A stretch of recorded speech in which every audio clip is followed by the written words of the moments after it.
¿Cómo sucedió la rebelión de Lucifer? Bienvenidos a Cristopedia. En este segundo capítulo de la serie sobre ángeles, hablaremos acerca de las glorias y de aquel que era el más bello de todos, Lucifer, hasta que decidió negar a Dios y dar origen a la gran batalla angélica, la rebelión de Lucifer. Para ello, continuaremos con el relato en primera persona de la obra teológica del Padre Fortea. Escucharemos esta narración, como si nos la contara una de los mismísimos ángeles que estuvieron ahí. Comencemos. En la cúspide de esta pirámide de glorias, en el vértice de esta jerarquía, estaba el más admirable espíritu angélico, Lucifer, la obra maestra de Dios, el culmen de la creación, el más poderoso, el más inteligente. También era el del más alto rango sacerdotal. Él era el que oficiaba justo delante de la esfera. Oficiaba revestido no con las telas materiales de vestiduras sacerdotales, sino con dones admirables de naturaleza espiritual.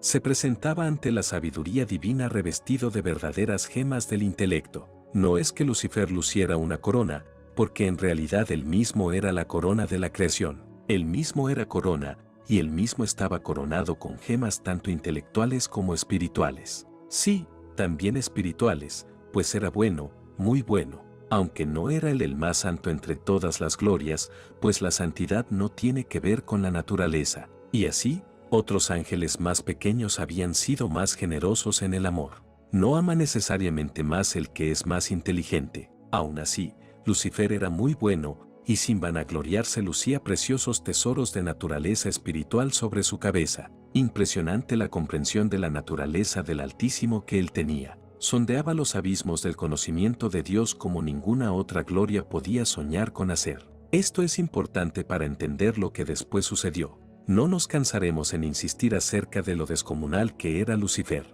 encumbrado como una montaña sobre las montañas, como la más brillante estrella en un mundo de estrellas. Lucifer había sido el primogénito de los creados, la primera obra que el Hacedor modeló con sus manos, la primera obra en absoluto, y se deleitó en hacer de él su obra maestra. Lo embelleció más y más, lo hizo más y más grande, le otorgó poder como no otorgó a ningún otro ángel. Él poseía la inteligencia más poderosa después de Dios. Por encima de él, solo el nombre sobre todo nombre. Cuando, después, contemplamos a ese príncipe de los príncipes, nos dio la sensación de que era como si el arquitecto se hubiera entusiasmado con él al crearlo, como si Dios se hubiera dejado llevar de una especie de frenesí, que le hubiese llevado a decir, más grande, todavía más grande. El Creador no se puede dejar llevar del entusiasmo, el Señor no se puede dejar llevar del frenesí, pero ciertamente Lucifer era, insisto, su obra maestra. Vosotros no os podéis hacer idea de cómo era él cuando salió de las manos de Dios.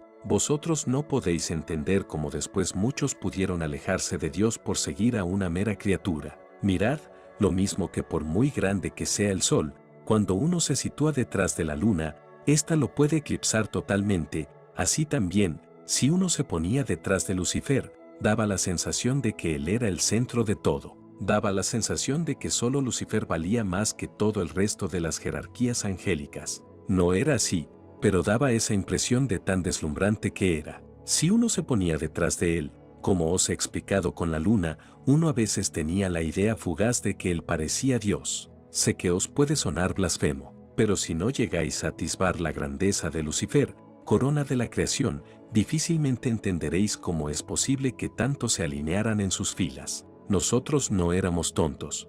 No éramos niños a los que se puede engañar con un discurso de 3 al cuarto. Os lo repito, si os poníais justo detrás de él en una determinada posición, él parecía Dios. Solo cuando te movías y lo veías en comparación al Altísimo, entonces pensabas, ni siquiera él es el inmutable. Debía haber creado el omnipotente ángeles más pequeños, y que ninguno descollara, para evitar así la soberbia. Ni así se hubiera evitado. La soberbia puede nacer en el corazón de cualquiera, con razón o sin ella. ¿Debía Dios haber renunciado a crear una obra maestra, una corona del mundo angélico, para así evitar la posibilidad del orgullo? El orgullo puede aparecer y aparece en el seno de cualquier miserable. La esfera infinita creó una corona de la creación, su obra tenía que ser perfecta, había que colocar una cima. Era lógico que una perfección majestuosa fuese colocada en la cúspide. Había riesgos, pero Dios, como un Padre amoroso, ayudaría, acompañaría,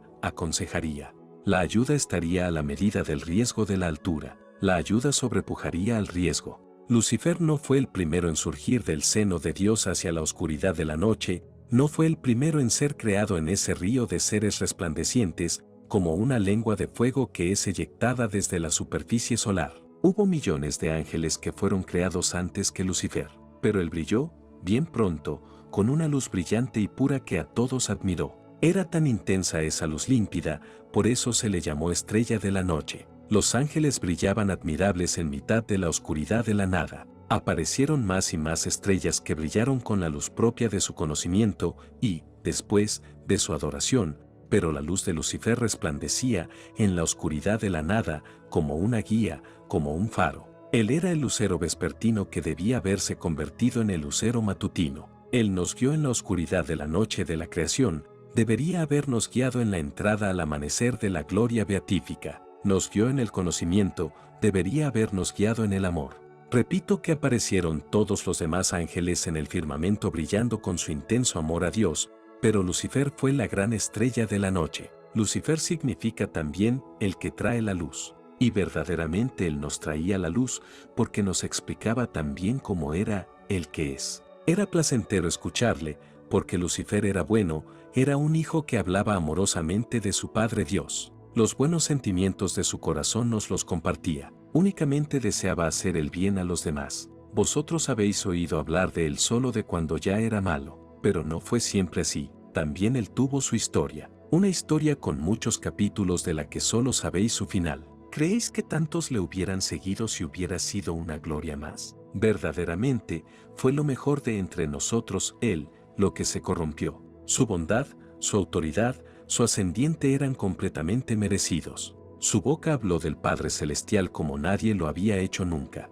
Cierto que los ángeles más santos nos explicaban a Santo de los Santos de un modo más místico. Cierto que ellos nos revelaban misterios de Dios que solo se pueden conocer por la connaturalidad que produce la santificación. Pero, desde la mera inteligencia, nadie explicó a Dios como Lucifer lo hizo. Theologus Maximus, el teólogo máximo, ese era su sobrenombre. Su voz era un raudal de acordes. Su mirada penetraba hasta increíbles profundidades de las cimas de Dios. Algunos entre nosotros eran tronos, algunos eran príncipes. Lucifer era trono de los tronos y príncipe de los príncipes. Si comprendierais cómo era esta obra maestra de Dios, entenderíais por qué Dios mismo elogia a su propia criatura en el libro de Job al hablar de Leviatán. Y es que ni siquiera su pecado ha destruido la obra del Creador. Incluso en su pecado, permaneció con su fuerza. Incluso en su caída, siguen brillando las joyas que el Señor engarzó sobre la superficie de su corona.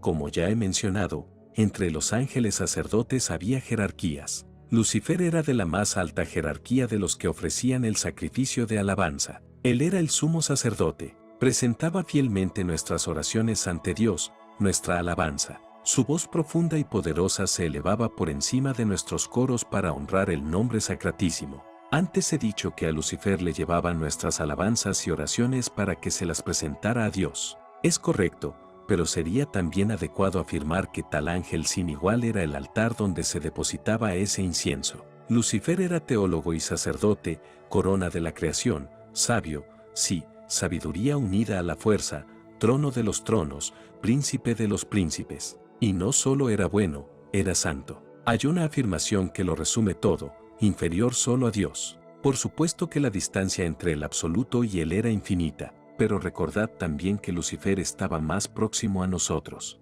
Os puede parecer imposible que algunos de nosotros cayeran teniendo enfrente a Dios, pero recordad que era más fácil comprender a una criatura que a la trascendencia. El fundamento absoluto estaba velado por las nubes del misterio. Dios era el misterio de los misterios, mientras que la criatura se nos mostraba como un objeto más comprensible a nuestros entendimientos. Y, además, Lucifer seguía creciendo en santidad, eso lo percibíamos. Por todo esto, algunos ángeles se excedían en su admiración por él. Algunos espíritus iban más allá de lo razonable, más allá de lo justo, pero eso no le afectó. Lucifer era recto y honrado, reconducía los excesos. Todas las glorias no solo le respetábamos, sino que le queríamos. Era el espejo de Dios. La omnipotencia de Dios se reflejaba en él. Ciertamente que un reflejo no es igual a la realidad.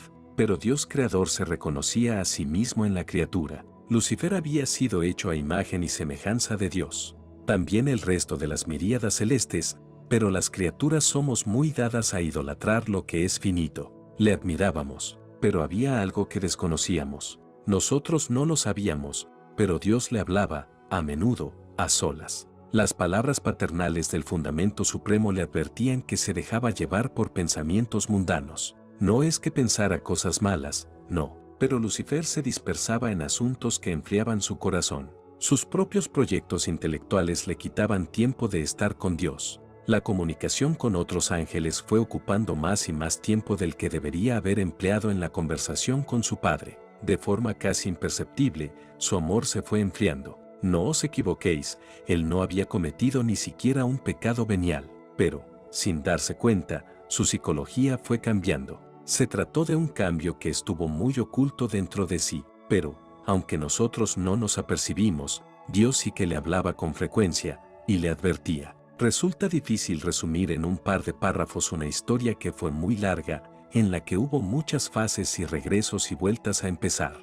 En Lucifer hubo propósitos y recaídas en la tibieza, momentos en los que se dijo con todas sus fuerzas, debo amar más al que todo me lo ha dado. Momentos seguidos de cada vez más largos periodos, en los que consideraba que sus proyectos eran tan importantes que tenía que sacrificar, muy a su pesar, esos propósitos. Es que todo gravita sobre mí, se quejaba. Queja falsa, pues deseaba que todo gravitase en torno a él. Por supuesto que de vida ascética, nada. Los pequeños propósitos de mortificación quedaban muy lejos. Los tiempos de reclusión en sí mismo, de retiro para examinarse, no eran posibles para él. Yo, a diferencia de otros, debo sacrificarme, pero lo hago por el bien de ellos. Lucifer no se apercibía, pero el bien de otros y la defensa de su propio honor cada vez se identificaban más, cada vez eran una sola y misma cosa. Lucifer se había transformado en un ser volcado en lo externo. Dios nos lo contó todo mucho después, pero, a través de todas estas etapas, resultaba cada vez más evidente que hubo un acrecentamiento de la propia consideración que Lucifer tenía de sí mismo, pero todavía no hubo ningún pecado. Aún así, el Padre Celestial le habló tantas veces al corazón completamente a solas, porque sabía que se acercaba el momento de la revelación que iba a realizar al mundo angélico, y que Lucifer, lejos de prepararse mejor, había evolucionado de forma que podían darse fracturas en su voluntad firme de servir a su Creador. De hecho, aunque nadie lo supo, el momento de la revelación se retrasó para que Lucifer creciera en humildad. Dios después nos lo explicó. Varias veces retrasó ese momento. Varias veces le dijo que la revelación iba a suponer una gran prueba para él y que tenía que prepararse. Hijo mío, el viento y las tensiones van a ser muy fuertes, tienes que prepararte. Lucifer, entonces, hacía una profunda y solemne postración ante la divinidad. Sea cual sea la prueba, deseo ser obediente a tus mandatos, contestaba. Ni siquiera te digo que te seré perfectamente fiel, tan solo te digo que deseo ser fiel. Y protestaba esto con todo su corazón, con sinceridad.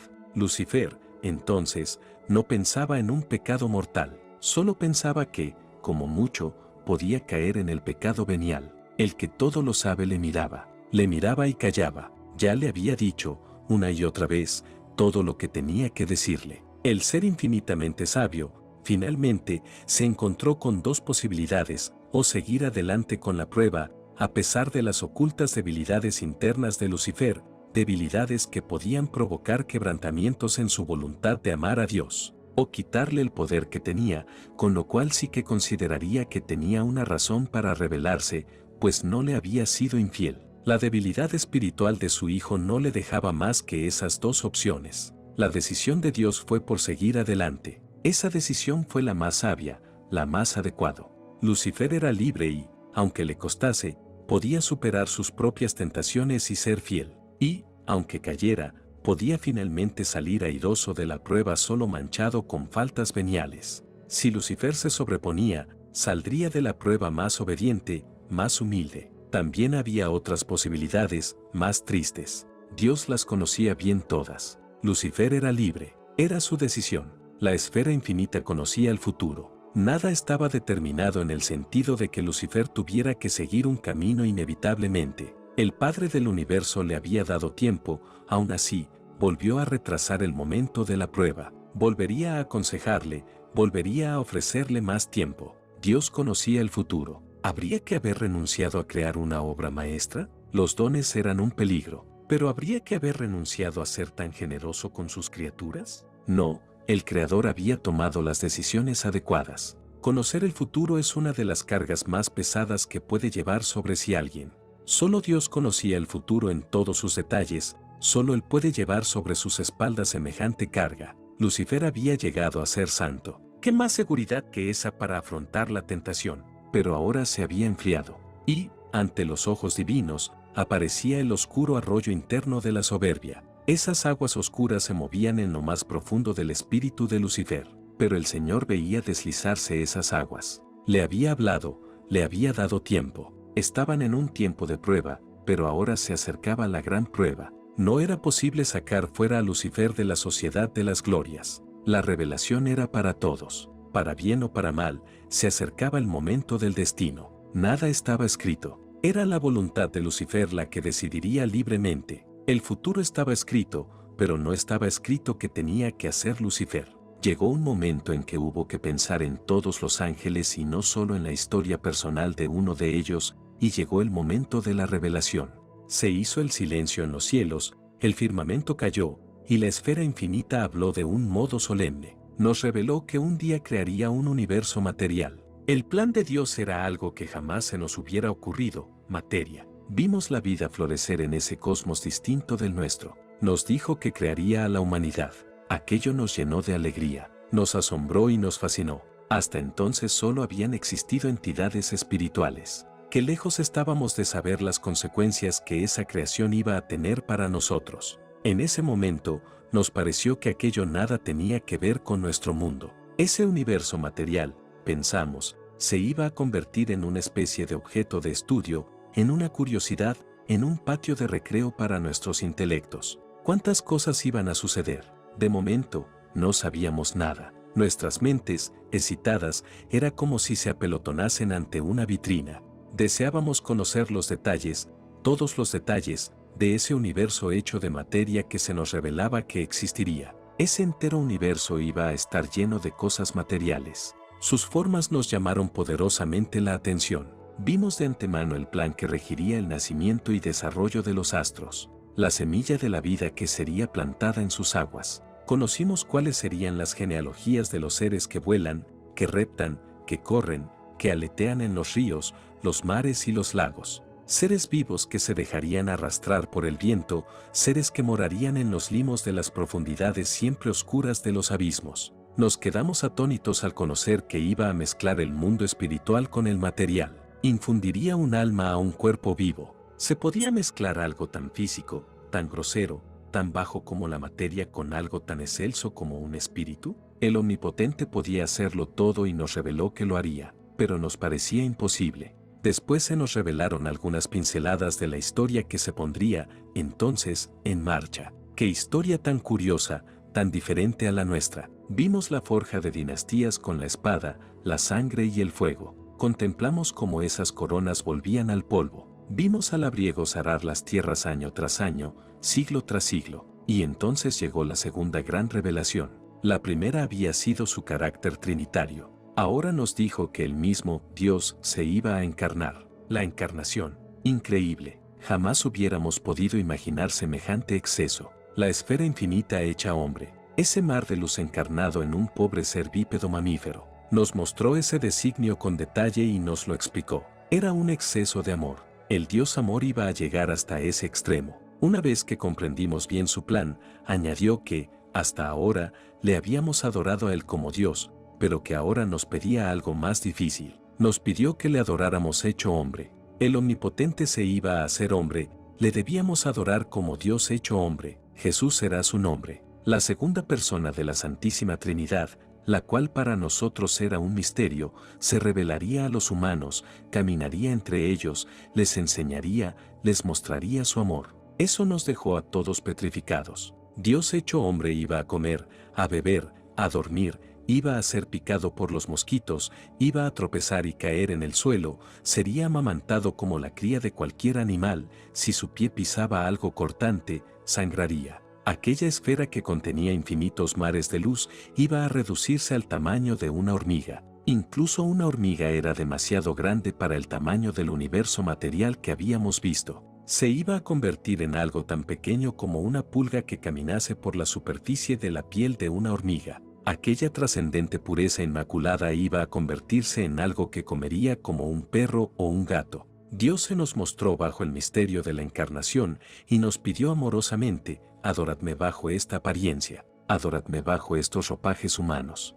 Pero aquello era mucho más que una apariencia o que un ropaje. Si se me permite una expresión, digamos, brutal, podríamos afirmar que la luz de luz se haría carne. No nos lo podíamos creer. El excelso había cesado de hablar y el silencio del cielo continuó. Estábamos atónitos. Lo más grande reducido a lo más pequeño, lo más sublime, la luz más pura, reducido a una masa de carne con órganos. Con vehemencia, con toda la fuerza de nuestro corazón, algunos de nosotros hicimos genuflexión ante la imagen futura del encarnado. Más y más nos siguieron, arrodillándose, haciendo el acto de adoración más intenso que nunca hubiéramos visto. En ese momento muchas inteligencias se humillaron ante los planes de Dios. Creímos en nuestro Padre Celestial. Hicimos un acto de fe en aquel que no puede errar. Si la Trinidad decidía ese exceso, ese acto de amor más allá de toda medida, nosotros lo aceptábamos, aunque nos pareciera tan excesivo que no lo entendiéramos. Tuvimos que esforzarnos, tuvimos que confiar. Debíamos aceptar nuestros límites para entender un amor que era mucho mayor que el nuestro. Ese acto de doblegar nuestros entendimientos nos costó, pero nos ennobleció. Por primera vez, apareció en muchos ángeles una virtud que no había existido en ellos: la fe en grado heroico. Digo, en muchos ángeles, porque los ángeles ascetas y que, tiempo antes, habían muerto a sí mismos, y ellos ya habían crecido mucho en la fe. Ellos habían sido nuestros precursores en la fe. Así como también vosotros tuvisteis vuestros precursores, también nosotros. Ellos no habían conocido aún al Hijo del Hombre, y ya habían muerto a sí mismos. No hace falta decir que los ángeles ascetas fueron los primeros en doblar su rodilla ante la imagen de la sabiduría encarnada. Los ángeles iban adorando, paulatinamente, conforme sus inteligencias se rendían y sus voluntades abrazaban las decisiones de Dios, aún sin comprenderlas. No todos adoraron en un solo momento. A unos les costó más entender, a otros les costó mucho más doblar la rodilla. A los espíritus altivos siempre les cuesta humillarse. Pero Dios no nos probó por probarnos. En la prueba había aparecido la fe radiante, una fe en la que costaba tener fe. Éramos seres gloriosos, pero debíamos entender que ante Él éramos niños. Debíamos aprender a confiar y mostrar con obras que depositábamos en sus manos nuestros propios juicios. La belleza de la fe intensa apareció en el seno de los ángeles. En algunos apareció la mancha de haberse resistido a la fe. La quinta parte de los ángeles ya habían doblado su rodilla e inclinado su cabeza. Lucifer estaba con la boca abierta, no podía creer lo que veía, estaba pasmado. De pronto, un sentimiento le llenó de amargura: él no había sido el elegido para recibir la unión con Dios. Lucifer era mucho más noble y perfecto que un vulgar animal como el ser humano, que andaba sobre dos patas, cubierto parcialmente de pelo, con los extremos de sus miembros acabados en uñas. Si en alguien hubiera debido encarnarse Dios, era él mismo. ¿Por qué tomar una naturaleza humana cuando podía haber tomado una naturaleza angélica? ¿Por qué? El gran teólogo que era Lucifer evaluó las posibilidades por las que tal unión hipostática hubiera podido haberse llevado a cabo en él mismo. No era posible la unión hipostática con él, Lucifer, sin perder su propio yo, el de Lucifer. Pero quizá había alguna posibilidad metafísica que se le escapaba. Quizá Dios sí que hubiera podido hacer eso de algún modo desconocido. Él, Lucifer, hubiera sido el vaso más perfecto para contener a la divinidad hecha criatura sin dejar de ser Dios. ¿Por qué el Altísimo escogía lo más imperfecto? ¿Por qué Dios no hacía lo más adecuado?,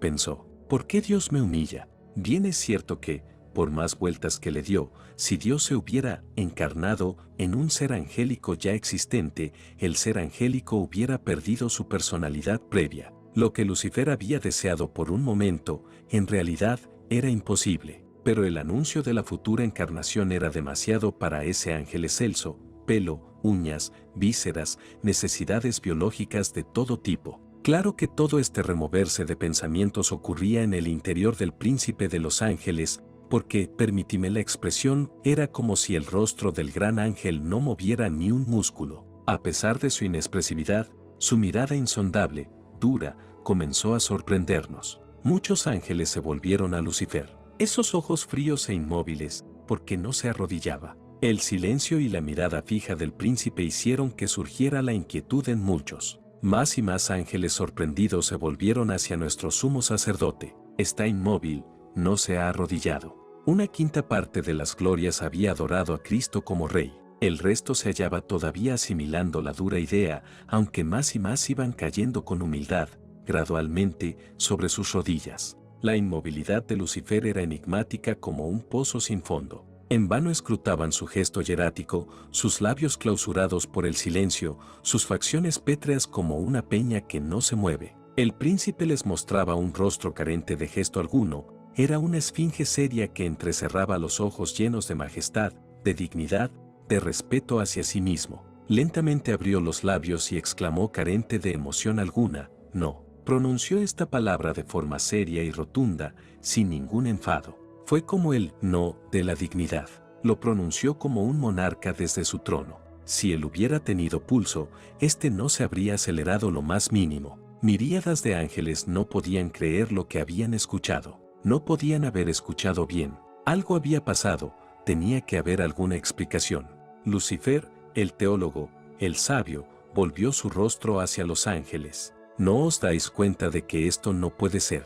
¿De que Dios no nos puede pedir un sinsentido? ¿No sois vosotros los que os tenéis que violentar para aceptar lo inaceptable? Es Dios quien ha hecho algo incorrecto. Y nuestro gran teólogo nos habló con un discurso de una insuperable sutileza. Sus argumentos estaban dotados de la capacidad de hechizar, pero no porque hubiera magia en ellos, no. La única magia presente era la de una formidable inteligencia. Ante las palabras rebeldes de Satanás, la masa de oyentes había quedado estupefacta. Reinaba el silencio. Y, entonces, en medio del estupor que embargó a todo el cielo frente a ese primer discurso de Lucifer, se escuchó una rotunda afirmación: ¿quién como Dios? Esa afirmación fue como un puñetazo en mitad de la mesa. Todos miraron a ver quién la había dicho. Había sido un ángel de una jerarquía no muy importante. Ese ángel desconocido la repitió por segunda vez con tal gallardía que sus palabras valieron por un discurso: ¿quién como Dios? Fue como un grito que despertó a todos. Su exclamación para muchos fue más convincente que todas las razones del rebelde. Y así, él, el pequeño Miguel, se plantó justo ante Lucifer y le dijo a la cara: eres un soberbio. Decirle eso a Lucifer parecía impensable. Estaba ocurriendo lo increíble. Aquello era como una bofetada. La obra maestra de Dios todavía era respetada, todavía estaba en la cima de su honor, nadie se había atrevido a hacer eso. Pero Miguel era impávido y sus palabras poseían tal convicción que hirieron profundamente a Lucifer. Para el rebelde fue tan doloroso que tuvo que volver sus espaldas ante Miguel y retirarse. Lucifer lloró de rabia, su orgullo no pudo resistir una escena tan ultrajante. Él era la culminación de la creación. Él había sido dotado con grandes tesoros de virtud. Virtudes que colgaban hermosas como joyas de su cuello y ornaban con fulgor su frente, y ahora un vulgar ángel se le enfrentaba y le humillaba delante de todos. Hubo exclamaciones en todo el mundo angélico, unas de incredulidad, otras airadas. Lucifer debió llorar durante largo tiempo en su interior. Fue como si se replegase sobre sí mismo vencido por el llanto. Cuando regresó, Lucifer se había rehecho, el combate comenzaba. Algunos le miraron con admiración en cuanto volvió a aparecer, no había algo de verdad en sus palabras. La admiración hacia el caudillo había surgido. Algunas voces sueltas se pusieron frente a Lucifer, no en el sentido de querer desobedecer a Dios, pero sí en cuanto que requerían más explicaciones, pues aquella petición de adoración, de momento, carecía de lógica. Él siguió su razonamiento. Lucifer canalizó esa estupefacción. Hablaba como un maestro, había seguridad en su voz, daba razones. Detrás lo que decía, se percibía que había algo de resentimiento, pero no mostró ni un ápice de esa secreta amargura. Las razones personales profundas había que deducirlas. De hecho, ni él mismo era consciente de que reaccionaba bajo la embriaguez del orgullo herido. Muchos de entre los ángeles siguieron doblegándose ante la imagen del Dios encarnado. De inmediato multitudes rehusaron seguir escuchando al espíritu traidor, volvieron la espalda a Lucifer y miraron la revelación de Jesucristo reconociéndolo como futuro rey, mientras las palabras malditas de la rebelión seguían resonando como un eco en los corazones de todos los ángeles. Un eco que hacía daño a unos, un eco que deseaban borrar otros, pero se trataba de una reverberación que ya no desaparecía. Así estaban las cosas ante la profecía proferida por la boca de Dios y que vimos con imágenes. Daba la sensación de que se había caído en un cierto estatismo. Seguían arrodillándose más ángeles, pero a un ritmo mucho menor. Eran tantos millones de espíritus que, a ese ritmo, tardarían siglos en arrodillarse todos. Pero era como si el eco luciferino hubiera hecho que todos se pensasen más las cosas. Se había caído en una especie de impas. Muchos no sabían qué hacer. No eran malos, pero estaban perplejos. Fue entonces cuando Dios habló, y nos dijo a todos lo que habíamos hecho bien y lo que habíamos hecho mal. Nos habló, ante todo, de eso, del bien y del mal, pero también de la justicia, de la verdad, de lo noble, de lo santo, de lo correcto y lo incorrecto, de lo recto y lo desviado, de lo que es perfecto y de lo que no lo es. Nos habló de la línea que separa lo lícito y lo ilícito, de la esperanza de los gozos del cielo, de la felicidad de seguir el camino que lleva a la vida. Nos explicó cuál era la vida de los espíritus, pero también se explayó en que entendiéramos cómo era la muerte interior de los ángeles, aunque éstos fueran mantenidos en el ser. Era auténticamente un padre que hablaba a sus hijos. Atrajo a muchos indecisos, pero, aún así, los inicuos se mantuvieron en sus posiciones. El Ser Infinito habló como un maestro, también habló como rey. Daba la sensación de que iba a iniciarse una larga discusión entre los más sabios de las glorias, con todo el mundo angélico de espectador. Daba esa sensación, pero el Altísimo iba a pedir más. Aquello era una prueba, y el Santificador debía pedir más a los ángeles para forjar sus espíritus en el fuego de la fe. El misterio de la encarnación no era todo. Se nos reveló la historia de iniquidad que corrompería a los hombres. Esos seres finitos, ingratos, encima iban a rebelarse. No solo no le iban a estar eternamente agradecidos a su Creador, no solo no iban a cantar sus alabanzas con todas las fuerzas de sus almas, sino que iban a sublevarse y le iban a torturar y a matar. Increíble. ¿Podía ser semejante absurdo? Lo menos que se podía decir de todo aquello era que resultaba descabellado. Que alguien te dé la máxima prueba de amor y tú respondas con un odio desenfrenado. Aquellos no eran seres humanos, eran fieras. ¿De pronto el mundo de la lógica se había hundido? ¿Se suponía que teníamos que adorar a un Dios crucificado? Contemplamos toda su pasión. ¿Era posible dar más amor? ¿En serio? ¿Era posible que Dios hubiera hecho más por mostrar su amor a esos ingratos humanos? Vimos a la esfera infinita hecha hombre como quedaba reducida a una carne sanguinolenta, luchando por respirar, cubierta de esputos, atormentada. Una masa de carne moribunda traspasada por centenares de puntos y en la que todavía latía el pensamiento. Nosotros, seres gloriosos, debíamos arrodillarnos ante aquel cuerpo llagado, ensangrentado, cubierto de heridas, sufriente, doliente hasta el límite. El Altísimo así nos lo pedía. El excelso nos mostraba esa imagen y nos decía, estoy detrás de este anonadamiento. Era cierto que la omnipotencia, la majestad más grande que pudiéramos imaginar, estuviera detrás de lo que se veía pendiendo en la cruz. Jamás podréis haceros una idea de nuestros sentimientos al ver que esa segunda persona que es luz de luz, iba a ser crucificada. Ya era un exceso la encarnación, pero la visión de la crucifixión fue algo apabullante. Más y más ángeles se dijeron, tiene razón Lucifer. Dios no puede pedirnos algo contrario a la lógica. La duda apareció. Hay que tener en cuenta que, nosotros, los ángeles todavía no veíamos a Dios cara a cara, solo veíamos su manifestación.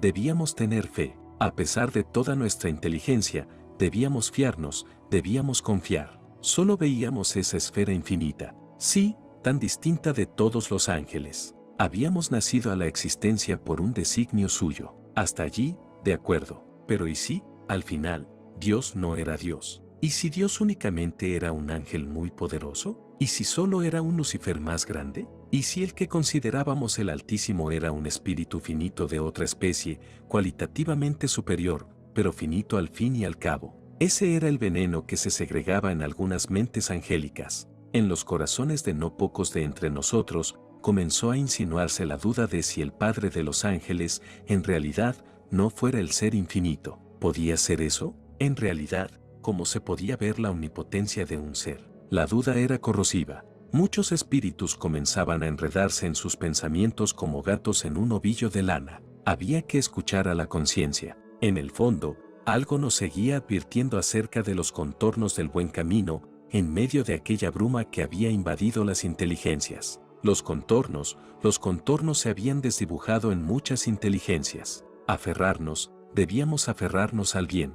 La semilla de la duda había sido sembrada en muchos, pero pocos se habían entregado a pensamientos de oscuridad. En cualquier caso, el puñal había sido clavado en demasiadas mentes. Si Dios nos pedía algo incorrecto, entonces ya no es Dios. La duda era difícil de expulsar de nuestros corazones. Las razones de Lucifer se clavaron como puñales en nuestras mentes. Otros razonaban que Dios era Dios, pero que tal vez cabían errores en él. Más ángeles salieron en defensa de la obediencia a Dios. Debemos tener fe en él. Él nos ha creado. Pero el discurso luciferino era duro como el hierro, afilado como un filo cortante. Conforme sus razonamientos avanzaban, algunos se dieron cuenta de lo venenosas que eran sus palabras y protestaron con toda la energía de su propia dignidad: no podemos seguir por ese camino. Otros comenzaron a hacer coro con Lucifer. ¿Por qué ser humildes? ¿Por qué hay que ser obedientes? ¿Por qué someternos? ¿Por qué no podemos ser libres? El gran Lucifer no quiere hacer daño a nadie, repetían, no quiere hacer de menos a nadie, solo quiere la libertad, el imperio de la razón. Había comenzado la guerra, pero las razones se hicieron cada vez más hirientes, cada vez más personales. Se destilaron ponzoñas cada vez más tóxicas. Se faltó el respeto a Dios. Nuestro Creador ya no era más que un opresor. Sí, hasta entonces, entre las jerarquías había habido conmoción, ahora comenzó a darse una verdadera lucha. Aquello ya no era un mero coloquio entre seres inteligentes. Lo que antes eran meras palabras entre seres que buscaban la verdad, ahora esas palabras se habían tornado cada vez más afiladas, corrosivas y perforadoras. Las palabras ya no eran simplemente portadoras de verdad, sino instrumentos cargados deliberadamente de agresividad. Había comenzado un verdadero combate. Un combate por la conquista de los muchos espíritus indecisos. El número de los que se arrodillaban continuaba creciendo, pero también se configuraba, cada vez con más solidez, el número de los que no veían claro y se ponían, con o sin convicción, bajo la sombra de Lucifer. Los que hacía eso sin convicción, lo hacían con el deseo de no ser arrastrados de momento hacia posturas definitivas. Los luciferinos hablaban entre ellos, mejoraban sus razones. Los indecisos trataban de averiguar la verdad, pero, al mismo tiempo, reconocían lo embriagante que resultaba la idea de la completa independencia, de ser ellos los artífices de un nuevo orden de cosas. El futuro era de ellos, de los espíritus libres, afirmaban algunos indecisos señalando al bando de la rebelión antes de unirse a sus filas. ¿Por qué tener que someterse a un Dios que imponía normas contrarias a la dignidad de los ángeles? Bajo el Señor había mandamientos, había prohibiciones. Dios enseñaba un camino de renuncia, de sacrificio, de ascetismo intelectual. La satisfacción que sintieron algunas glorias al ser seguidas por las multitudes de ángeles tenía un sabor especial que nunca antes habían probado. También un ángel podía romper las reglas. Aquello era embriagante. Sí, ¿por qué no ser autónomos? Libertad fue la palabra más repetida. Teníamos cadenas y no nos habíamos dado cuenta. Sobre los hombros de nuestros espíritus soportábamos un yugo invisible. No nos apercibíamos de ello, porque siempre estuvo ese yugo sobre nosotros. Nacimos con él. Nos habían dicho que era bueno, que eso era el bien. Pero ahora nos hemos liberado de él. Y ahora que hemos probado el sabor de la libertad, ya no queremos volver atrás. Lucifer y sus seguidores se alejaron de ese mar de luz. Un poco más lejos de esa atracción espiritual de la esfera estaba su propio destino, un destino más feliz. Cada ángel podría ser uno mismo, decidir por propia cuenta. Los rebeldes repetían que Dios lo que no quería era que se convirtieran en pequeños dioses. Quería reservarse para sí el carácter divino. ¿Por qué no podían tratarse de igual a igual? lentamente se fueron distanciando de la esfera, cuyo peso se les hacía cada vez más insoportable. El bando de los obedientes a Dios luchaba con denuedo. Aquellos en los que reinaba la fidelidad, no solo ofrecían razones para permanecer en la obediencia filial, sino que algunos ofrecían también sacrificios espirituales. Otros se dedicaban más a la oración para que la verdad tornara a prevalecer. Otros investigaban la teología, la filosofía, la lógica, para poder oponer argumentos nuevos y mejores. Fue una lucha con armas intelectuales y con las espirituales de la oración y el sacrificio.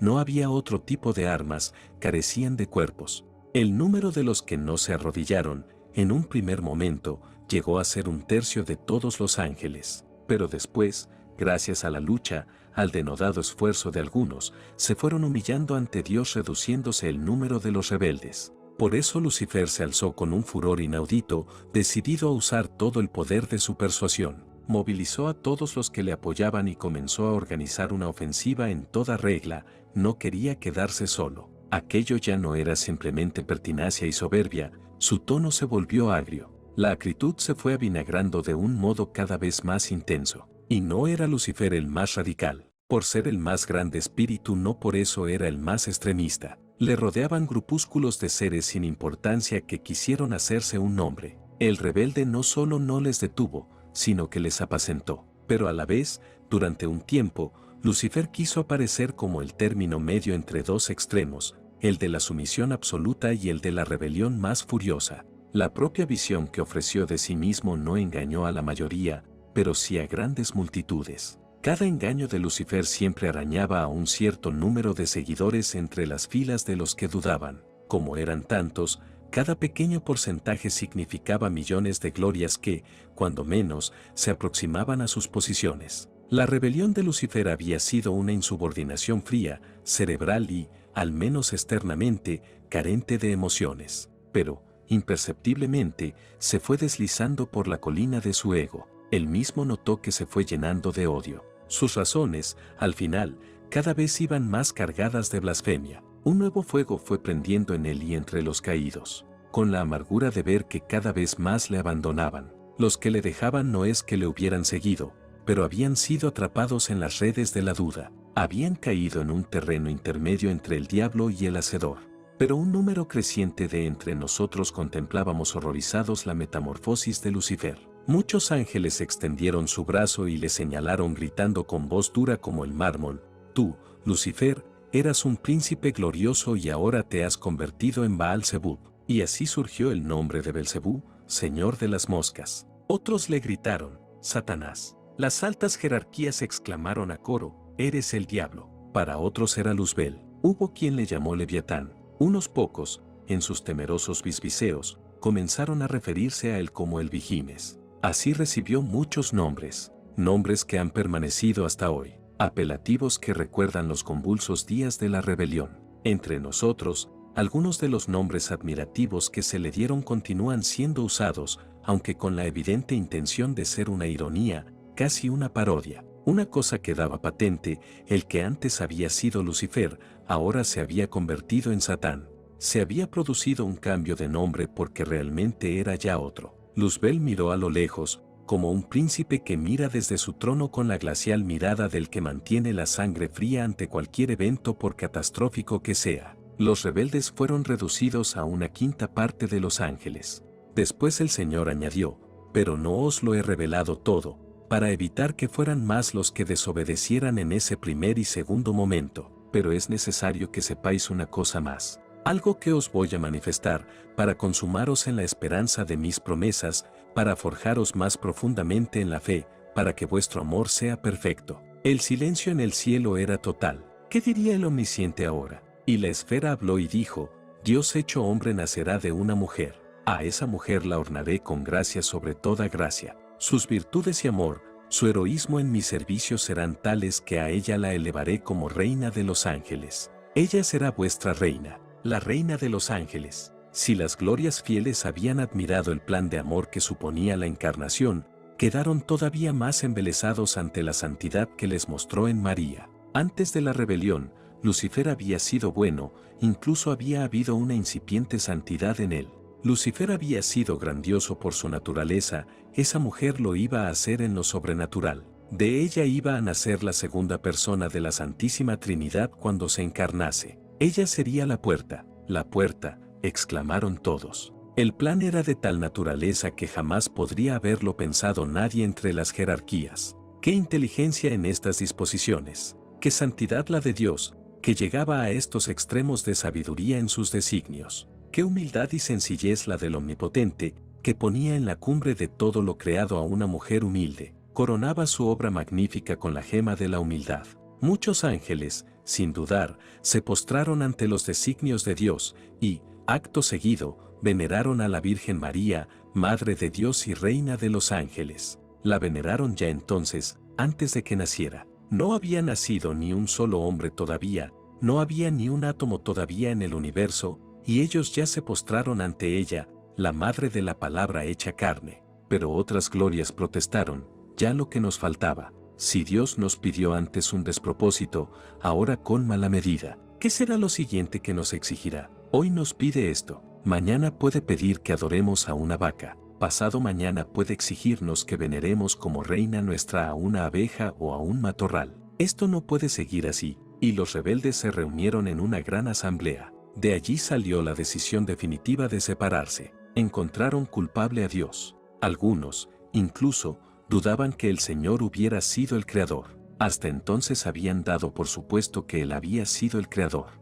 Pero ¿y si Dios mismo había aparecido de la nada como ellos lo habían hecho? ¿Y si se había arrogado ese título? Unos llegaron a barajar la posibilidad de que la existencia de las glorias fuera eterna, aunque ellos mismos no fueran conscientes, quizá porque existían ciclos con fases en las que perdían la memoria de lo precedente. Otros se preguntaban, ¿aparecemos de la nada por causas que incluso nosotros desconocemos? Desde luego, en cualquier caso, el hecho de que Dios hubiera sido el creador no le daba carta blanca para todo. Aquella asamblea de insumisos tuvo el carácter de juicio, juzguemos a Dios. Sus posturas se dividieron entre los que con serias y graves razones defendieron que Dios nunca había sido Dios, y los que postulaban no la negación de la existencia de Dios, sino que Dios ya no era Dios. El perfecto había existido, pero era evidente que ya no, afirmaban otra tendencia. Porque el infalible dejó de serlo constituirá objeto de nuestro estudio durante, quizás, milenios.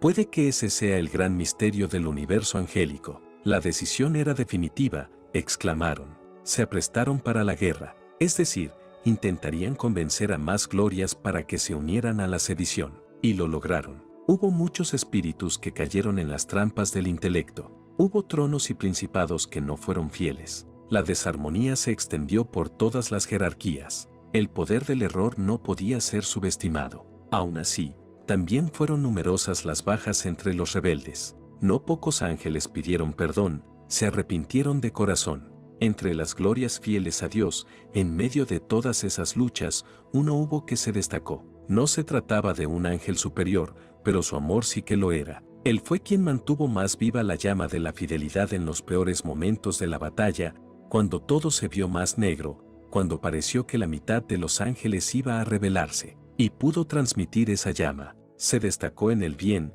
y su fe alumbró a muchos. Él fue quien, en el momento más oscuro, en la hora más terrible en que las multitudes comenzaron a dudar, había gritado en medio del inicial silencio de todos, ¿quién como Dios? Y así quedó su nombre, Micael, Miguel, el luchador infatigable e invencible. Miguel se seguía destacando como guerrero. El resplandor de su vehemente amor iluminó a muchos confundidos. Su amor arrebatador derribó a no pocos de los que luchaban a favor del error. Incluso los que combatían con Lucifer reconocían que ningún dardo envenenado con sus razones podía penetrar la coraza de su fe inquebrantable. En medio de la duda, él fue imbatible. Se le representa con coraza, pero no portaba ninguna coraza material. Su espíritu mismo era el que estaba acorazado. Estaba rodeado de una fortaleza espiritual impenetrable a las seducciones que le lanzaban los inicuos. Su única arma era la espada de la verdad sobre Dios. Miguel conocía mejor a Dios que los inteligentes, porque él amaba más. Por eso los que salieron a su encuentro tuvieron que retroceder. Muy triste fue el legado de oscuridad que los soberbios trajeron. Si antes nos sentíamos protegidos, ahora la vacilación había sido sembrada. La duda, una vez disuelta y circulando en nuestras mentes, no era como un objeto que se puede extraer aplicando una cierta violencia sangrienta, como el médico que con unas pinzas extrae un trozo de metal incrustado en un órgano. Sacar ese tóxico de dentro de nosotros requeriría sudar la ponzoña a través de un penoso proceso, veneno inmaterial afincado en espíritus inmateriales. Algunos de nosotros se habían convertido en escorpiones y habían inoculado su conocimiento tóxico en la luz de nuestro entendimiento. Había voluntades enfermas. Unas solo estaban confundidas, desorientadas, pero otras estaban enfermas. Para tener paz, necesitamos de la fe, de todas las fuerzas de nuestra voluntad. Si antes nos sentíamos como polluelos bajo las alas de una gallina, ahora planeaba la sospecha de que las cosas no fueran como habíamos pensado. Quizá habíamos sido muy cándidos. La confianza en nuestro Padre Celestial, ¿qué era lo cierto? ¿Qué era lo falso? Estábamos necesitados de la fe. Sin ella, nos hubiera devorado el abismo de oscuridad que rodeaba el mundo angélico. Nada hubiera tenido sentido, todo hubiera sido una gran mentira. Pero ¿y si, en el fondo, hubiéramos estado creyendo cuentos, fábulas? Claro que si la confianza en él estaba desprovista de fundamento, entonces, en realidad, no hubiéramos sabido ni de dónde veníamos ni a dónde íbamos. Habíamos despertado al ser repentinamente. De pronto, simplemente, habíamos comenzado a existir. Después estaban las incontables versiones mitigadas del mensaje de los rebeldes. Versiones no tan radicales, versiones con grandes dosis de verdad. Hubo glorias que abogaban por el realismo frente a la ingenuidad con que habíamos tomado por cierta la versión original. Los ángeles fieles comprendimos que existía un concepto al que debíamos aferrarnos con todas nuestras fuerzas, ortodoxia. Pero resistir no era tan sencillo como os puede parecer a vosotros, tampoco dados a las cuestiones intelectuales. Vosotros os sentís arrastrados por los objetos materiales de vuestro mundo. Nuestro mundo era muy distinto. Nuestra lujuria no era corporal, pero nuestra lujuria de conocimiento podía ser tan ardiente como la vuestra. No era fácil resistir, lo repito, porque, además, no era solo la rebelión de Lucifer, eran los miles de arroyos de conocimiento torcido que comenzaron a recorrer las mentes del mundo angélico. Os recuerdo que no veíamos el rostro de Dios. Si hubiéramos visto su esencia, hubiera sido imposible no ver la verdad de las cosas en todo su esplendor. Pero el forjador de los espíritus permitió la zozobra. Muy duro debía ser el acero de nuestros espíritus, un acero que iba a permanecer toda la eternidad, para que el horno tuviera que ser elevado a tales temperaturas. Los golpes que nos batían parecían inmisericordes. Lo último que pensábamos era que todo aquello siguiera un designio. Por el contrario, parecía el triunfo del caos. El santificador sabía lo que hacía, sabía lo que permitía, accedió a todo aquello para que pudiéramos ser heroicos en la esperanza. Pero aquello era muy duro. El combate no se reducía a una mera cuestión intelectual. Hacía mucho que los argumentos venían acompañados de cada vez más tristes elementos morales. Cuánto sufrimiento provocaron los sembradores de la mentira. Se deleitaban los inicuos en hacernos sufrir, en volcar sobre nosotros toda su baba. Ya no eran solo razones, eran risas burlonas, su mofa, el escarnio de millones de espíritus rebeldes. Nos insultaron. Pasamos por inocentes crédulos a los que había que despertar, y nos querían despertar a golpes.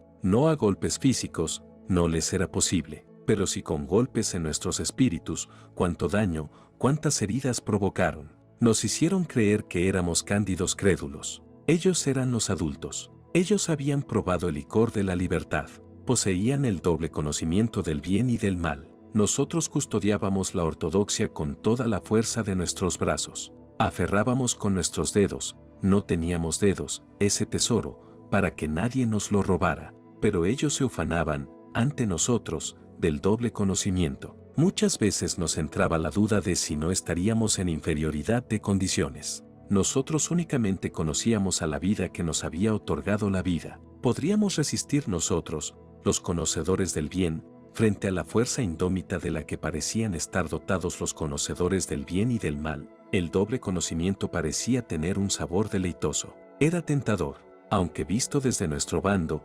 parecía que ese sabor les volvía como locos. El pecado llamaba al pecado. Se estaba formando un abismo de iniquidad, aunque, entre ellos, no todos eran exaltados. Lo que hacía más creíble su movimiento de independencia era cuántos individuos razonables les apoyaron. Esta guerra fue larga, como fue larga la historia que hubo antes de la guerra. El capítulo 12 del Apocalipsis resume todas nuestras crónicas en 4 líneas. Lo que conocéis de esta protohistoria antes de vuestra historia es como si resumiésemos el tiempo que va desde Abraham a Jesucristo en un par de párrafos. Pero nuestro destino eterno no se decidió en un momento, fue una verdadera guerra con muchos capítulos. Historia larga según nuestros parámetros. Tampoco os haréis mucha idea de cuánto tiempo duró en una era en la que no existía el tiempo material. Cada espíritu tenía su propio tiempo interno. Ningún reloj hubiera marcado ni un solo minuto. A veces, un trecho del tiempo se nos hacía extremadamente largo e inacabable. Otras veces el paso del tiempo se nos hacía tan breve. ¿Cuánto tiempo duró esta guerra? Sin duda, para unos espíritus fue más larga que para otros. Cada uno la vivió con su propia duración interna y subjetiva. Durante esa guerra, imperceptiblemente, sin percatarse de ello, algunos de las antiguas glorias se fueron transformando de seres bellísimos llenos de luz, otros, en monstruos repletos de resentimiento. El odio, el veneno que salía de sus bocas, la oscuridad de sus pensamientos, su soberbia, su deseo de hacer el mal, fue transformando a esos espíritus en seres deformes, feroces, horribles. Al final, daba miedo verlos. No tienen cuerpo, pero si vierais sus espíritus comprenderíais que hacéis bien en representarlos con garras, colmillos, colas, pezuñas y todos los atributos de los animales malignos de la tierra. También fue impactante la transmutación en Lucifer. Esos ojos clarísimos habían comenzado por destilar soberbia, después, agresividad. Esos fueron los primeros cambios, pero, poco a poco, en su boca fue como si crecieran dientes afilados y colmillos sedientos de sangre. Luzbel hubiera querido tener 1000 garras para arañarnos, agarrarnos y despedazarnos. Hubiera deseado aplastarnos con pesadas patas de monstruo antediluviano. El Vigimes hubiera deseado triturarnos bajo el peso de su odio. Eso es lo que queréis transmitir cuando lo representáis con pobres iluminaciones en pergaminos o lo pintáis sobre un fresco en vuestras iglesias. No tiene cuerpo, pero vuestros sencillos colores y líneas con que plasmáis lo que conocéis por la fe solo son un atisbo de esa terrible realidad. Dibujáis lo que no habéis visto, pero lo hacéis por una fe transmitida de lo alto, que os viene de los cielos. Y no os equivocáis. Esa fuerza de maldad existe. Esos poderes de las tinieblas pululan en vuestro mundo. Dibujáis una tradición que se os comunicó a vosotros, los hombres, acerca del principio. Una tradición que mantuvisteis de generación en generación, pero que provenía de una era anterior al tiempo. Las tribus congregadas alrededor del fuego escuchaban esta historia resumida, sintetizada en sus líneas más esenciales. Fuera del pueblo hebreo esa tradición, cada siglo, aparecía algo más deformada, pero, a pesar de todo, durante muchas generaciones mantenida sustancialmente íntegra. Desconocíais hasta qué punto era una historia antigua estos hechos que se contaron en torno a vuestras hogueras, que repetían vuestros bardos, vuestros patriarcas, vuestros recitadores de crónicas. Aún así, a pesar de la deformación,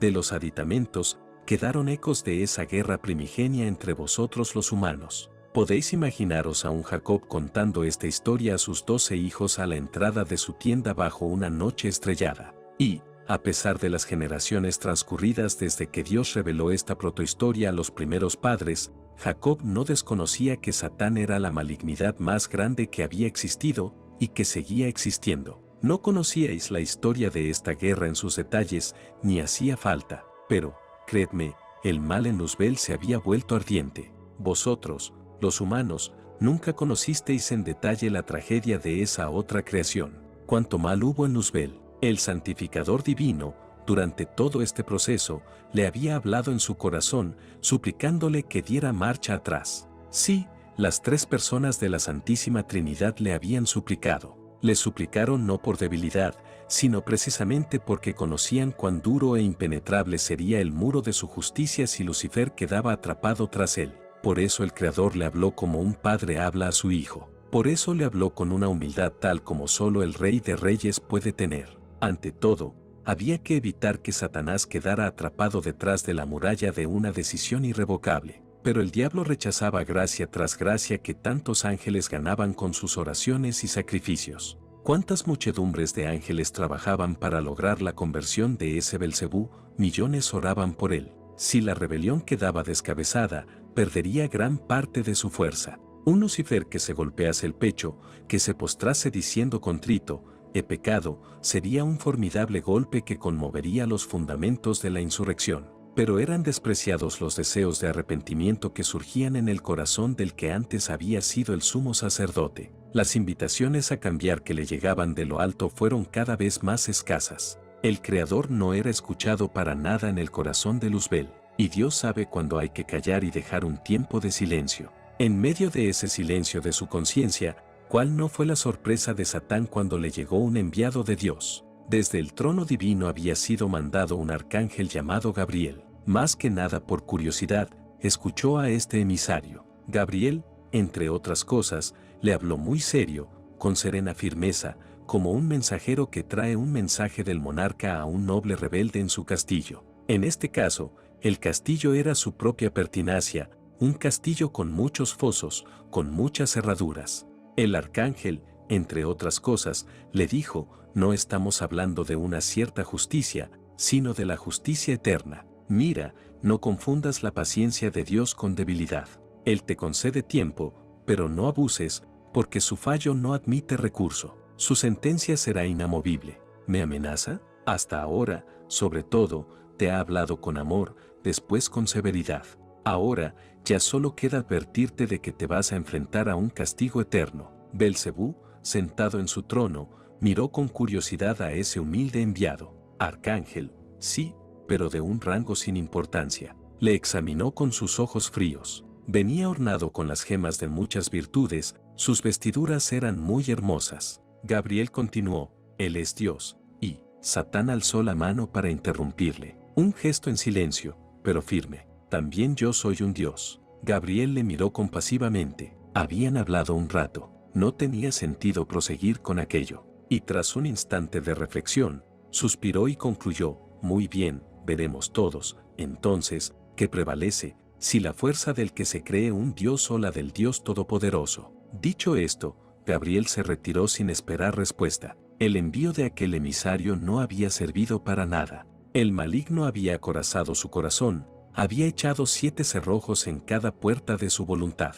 había cubierto de hierro cualquier abertura hacia su conciencia. Satán, el diabólico, había asesinado a su conciencia dentro de sí. Detrás de esas puertas cubiertas de hierro, cerradas a cal y canto, yacía el cadáver de su conciencia descomponiéndose. En su corazón portaba un fétido cadáver y él respiraba muerte. La putrefacción de la muerte avanzaba en él cada vez más. Luzbel no podía dejar de existir, no podía morir en ese sentido, pero él deseaba la muerte de los ángeles que le torturaban con sus razones, con sus recriminaciones. Esos ángeles la angustiaban con la amenaza de la ira divina. Y si algo le llenaba de rabia era que vinieran una y otra vez con el recuerdo de su santidad primera. El recuerdo de aquella santidad que llegó a alcanzar tras la creación le punzaba el alma como algo afilado, como un filo incrustado en su interior, en su recuerdo, un recuerdo que no podía borrar. Sí, él había sido santo y ahora se revolvía en el lodazal de su inmundicia. Lo reconocía, pero había sido necesario revolcarse en esos lodos infectos. Para resistir el poder de atracción que la esfera desplegaba, Belcebú había tenido que ejercer una fuerza equivalente, pero en sentido contrario. Las invitaciones de Dios, que internamente sentía Lucifer, solo habían podido ser contrarrestadas alimentando conscientemente la fuerza de la aversión. De lo contrario, hubiera regresado arrodillándose, pidiendo perdón. Posteriormente, la fuerza del amor de Dios, que cada vez resonaba con más insistencia, solo había podido ser contrapesada por una fuerza de odio a la altura de la primera. Lo mismo había sucedido con sus secuaces. Todo lo puro que sentían en sus corazones, las gracias inmaculadas que procedían directamente de lo alto habían tenido que ser anuladas por una fuerza igual de fuerte, pero de signo opuesto. Ellos, los peores, los más inicuos, uno a uno, siguiendo cada uno su propia historia personal, habían tenido que obrar como su caudillo para poder resistir. Cada uno de los peores era un Satanás en pequeño. Ahora había recibido un aviso formal de parte de Dios. Ya no era su conciencia, era un mensajero que le notificaba la condenación eterna si seguía por ese camino. Al comenzar a escucharle, había sentido que temblaba. La eternidad.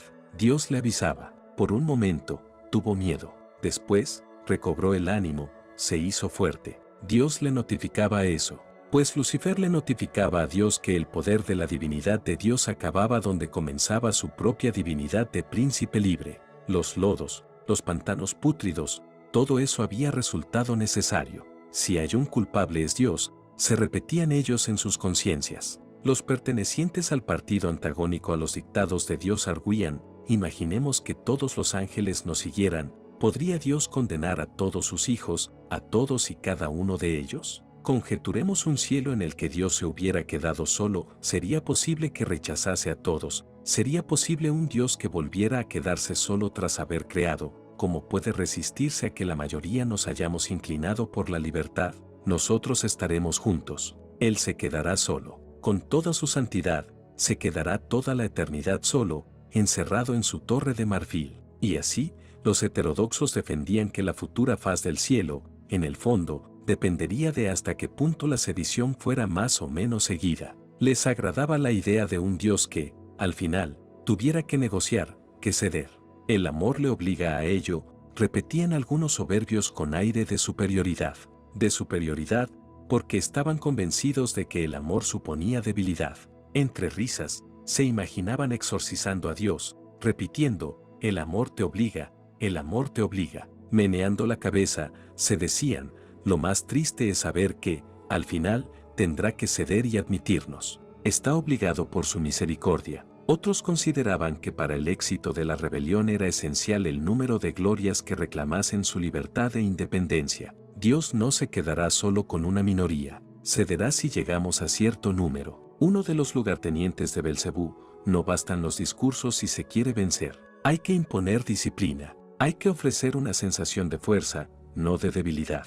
Y, ciertamente, se tomaron decisiones que imponían más orden en las filas de la oscuridad. Lo que hicieron los millones de rebeldes resulta difícil de explicar para los humanos que no conocen el mundo de los espíritus. Pero lo que vieron nuestros ojos es algo parecido a lo que pasó con el Tercer Reich. Había nacido un nuevo orden en los cielos. Inéditas jerarquías surgieron. Los niveles no se basaban ya solo en la inteligencia y otras cualidades positivas, sino que la adhesión a ese nuevo orden pasaba a ser considerado un elemento a tener en cuenta. Espíritus manchados fueron elevados por encima de otros muchos. Surgía así una jerarquía de la iniquidad.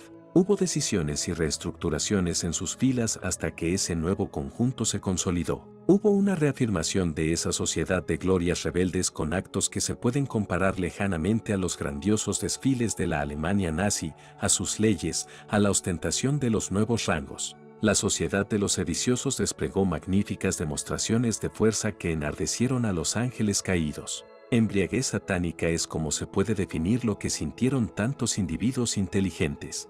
Es sorprendente lo que puede lograr el poder de millones de sujetos lanzándose decididamente en una dirección. Se impuso una disciplina. Los ángeles, además de conocimiento, tenían poder. Los poderosos se impusieron sobre los débiles. Se implantó una tiranía. Sus lazos eran no materiales, pero sí muy reales. Cadenas del espíritu, pero cadenas. Así unos pocos podían dominar a muchos, que se dejaban dominar con mayor o menor aquiescencia. Los más fieles de los demonios juraron por lo más sagrado seguir al gran guía diabólico, el cual ya no mostraba una hermosa faz, sino el rostro del traidor, el rostro del asesino. Cuánto hubiera deseado asesinar a su padre, esa figura paternal que obstaculizaba su camino con sus llamamientos al bien. Satán se había deformado tanto que parecía, más bien, un dragón. El ejército de las tinieblas se fue tornando poderoso, firme y obediente, porque hubo que exigir una obediencia sin fisuras para lograr que la desobediencia triunfara.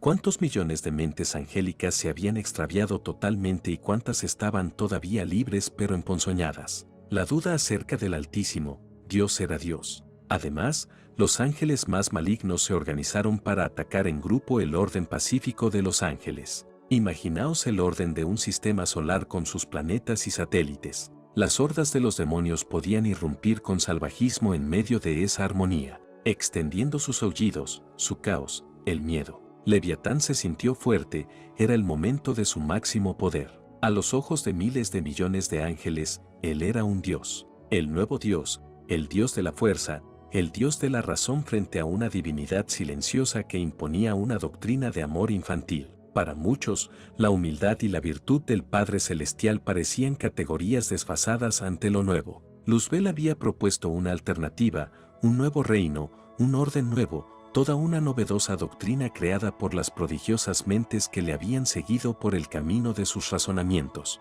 Satán había propuesto un nuevo reino, ahora lo imponía. Había acabado el tiempo de razonamientos, había que forjar un reino. Incluso se puso en duda la Trinidad de Dios. ¿Acaso hemos visto esa Trinidad?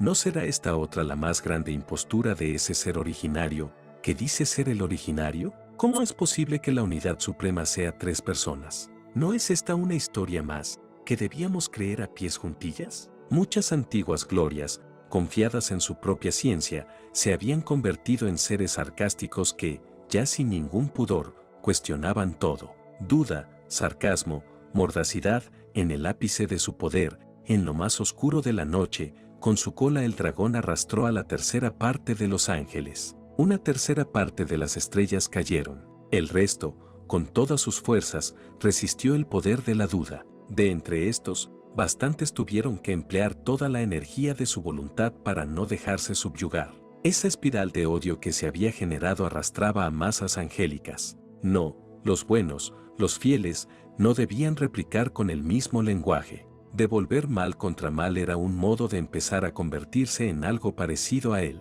Algunos, en la defensa del bien, se habían dejado llevar por las pasiones desatadas. Por eso, también algunos defensores de la verdad mancharon sus espíritus inmaculados. Como ahora comprobaban millones de espíritus, el pecado era mucho más pegajoso de lo que se habían temido, se ramificaba, se extendía como un virus y anidaba en los corazones de aquellos que menos lo hubieran imaginado. La duda y la desazón eran generales. Las verdades más firmes parecían derrumbarse. ¿Y si en Dios hubiese anidado también alguna semilla de mal? Si tantas grandes glorias se habían manchado, ¿cabía alguna mácula en la fuente original? ¿Por qué los demás podían mancharse y él no? Nadie le negaba su carácter de fuente, de origen, de principio. Pero ¿debía ese hecho indudable estar unido a la imposibilidad de que estuviese manchado con alguna mácula? Todo debe ser revisado, sentenciaron muchos. Todo lo que hemos aceptado sin más debe ser examinado atentamente bajo la luz de la inteligencia. Había grupos de glorias dubitantes que lo único que le echaban en cara a Dios era que quizá fuera débil. Es santo, sí, pero nos parece, tenemos la sensación de que es débil. Tan grandes ángeles caídos. La sensación de derrota se enseñoreó de aquel mundo en esa hora desgraciada. El Leviatán era la viva imagen de la fortaleza. Era el momento más sombrío. Y en medio de ese triunfo de la sinrazón, el silencio de Dios. Era la más profunda medianoche en el jardín del bien y del mal. 2/3 partes de los ángeles se mantenían fieles. Algunos de ellos luchando con todas sus fuerzas contra las tensiones internas que, a duras penas, podían contener en su seno, pero se preservaron impolutos gracias a un esfuerzo supremo. En medio de esa desazón, en medio de esa noche más tenebrosa que nunca, todos los buenos se volvían hacia la luz divina, hacia ese impresionante resplandor que se ocultaba tras las nubes. Sus rayos de luz eran bellísimos, pero silenciosos. ¿Se quedaría inmóvil hasta que todo fuera destruido? Llevaba ya mucho tiempo sin decir nada. Había silencio en esa luz, pero él observaba todo. Se escucharon muchas oraciones dirigidas hacia el altísimo trono de Dios para que actuase. «Haz algo, Señor», le suplicaban. «Haz algo. No permitas que el mal siga avanzando». Los perversos alzaban el rostro y el puño y proferían blasfemias espantosas que erizaban la piel, sacrilegios que horrorizaban los oídos de los cándidos espíritus. Las glorias puras se tapaban los oídos para no escuchar, no querían escuchar, pero todo estaba lleno de esos aullidos de bestias feroces. Era el momento más amargo. Había ángeles caídos por todas partes, derribados en tierra, no, caídos en el error. Bien es cierto que de esa tercera parte de caídos solo una pequeñísima fracción había descendido al odio. Solo una pequeña cantidad de espíritus caídos se habían malignizado hasta convertirse en demonios. Entre ellos, un cierto número se habían tornado, poco a poco, en espeluznantes monstruos. De las bocas de ese número de malditos se destilaban ideas, concepciones, corrompidas. Lo que se mostraba en sus fauces era lo que había fermentado en sus corazones. Se trataba de ángeles oscurecidos de rostros envenenados, sus rostros mostraban que eran presa de un loco furor. Al menos, los demonios eran pocos. El resto de los caídos simplemente se hallaban en las tinieblas del engaño, dudaban, habían prestado oídos a la nueva doctrina. Algunos equivocados podían seguir siendo más o menos buenos y débiles, pero no se daban cuenta de que dentro de ellos estaba el gusano que corroe, el gusano que va por dentro realizando su labor. Por eso era urgente hacerles entender, de lo contrario, si dejaban que la oscuridad echara raíces, acabarían engendrando rabia y se endemoniarían. Pero no era fácil limpiar un espíritu. Entre ellos disponían de la palabra como arma, como semilla, como caricia. También la oración y el sacrificio, las buenas obras, la alabanza a Dios. Sí, ciertamente, el bien también contaba con sus armas. Pero en la confrontación entre el bien y el mal siempre se tiene la sensación de que el lado del bien es débil, de que se halla en inferioridad de condiciones. El mal siempre parece más fuerte, siempre parece que se mueve con más libertad. Y, sobre todo, era difícil superar el silencio de Dios. Siempre ese silencio. Muchos pensaron, en ese momento, que los demonios podían vencer, que, por alguna extraña razón que no comprendían, la oscuridad podía vencer a la luz. No es que la fuente original vaya a dejar de existir, decían. No, seguirá existiendo, y lo hará rodeada de los suyos, de los pocos que se aferren a sus dogmatismos. La fuente y los suyos quedarán relegados. Nosotros proseguiremos con nuestra historia. Tenemos toda una historia de siglos por delante. Esto ha sido un acto liberatorio que, antes o después, iba a acabar sucediendo. No se puede mantener sujetos a miles de millones de espíritus como si fueran niños. No se puede mantener a billones de voluntades sometidas a una sola voluntad. Al final, la libertad, la independencia, la autonomía de las mentes triunfan. El intelecto, también el intelecto errado, puede tener mucha fuerza. Y así no pocos buenos se dijeron, y si hay alguna razón que no hayamos considerado, por la que las tinieblas puedan preponderar definitivamente, y si algo no ha entrado en nuestros cálculos, no es que digamos que la oscuridad pueda aniquilar a la perfección, pero ¿y si ambas están condenadas a coexistir? Quizá Dios sea un Padre que no puede hacer nada contra la desobediencia. Quizá el excelso, por su misma bondad, está atado a la misericordia. Quizá exista una raíz oculta de debilidad en la bondad. Quizá fuera de la esfera exista espacio para que el bien y el mal coexistan como dos opciones indiferentes. Tantos espíritus se embarullaron. Tantos cerraron por los caminos del pensamiento. Algunos cayeron en las ciénagas de la tristeza, otros en la lujuria del ego, otros en la idolatría del dragón. Algunos se perfeccionaron en el arte de dominar otros espíritus y se deleitaban en forjar esas cadenas, en cazar ángeles en sus redes de pensamiento. En el peor momento, una tercera parte de las glorias se mancharon en mayor o menor medida. Una tercera parte, aunque muchos solo se mancharon admitiendo la duda. Otros se unieron a esa rebelión por la libertad, pero sin aceptar pensamientos contra Dios. Pocos se enredaron de un modo más profundo, admitiendo cierto grado de malignidad. Menos llegaron a demonizarse, pero todo aquello era una catástrofe para la pureza de esas constelaciones angélicas. Dios tras sus nubes parecía imperturbable, pero, así como unos espíritus fueron consumando su transformación en seres de oscuridad, otros refulgieron con un brillo más puro. Los cielos eran un campo de batalla. Hubo caídas en todas las filas, pero, en medio del desorden, se mantuvieron regiones angélicas de armonía. Incluso en algunas zonas donde la rebelión cundió, se mantuvieron islas donde la fidelidad se preservó nítida e impoluta. Ángeles unidos que mantuvieron sus vínculos de fidelidad entre sí bajo la obediencia a Dios. Fuera estaba el campo de batalla donde las fuerzas del caos obraban.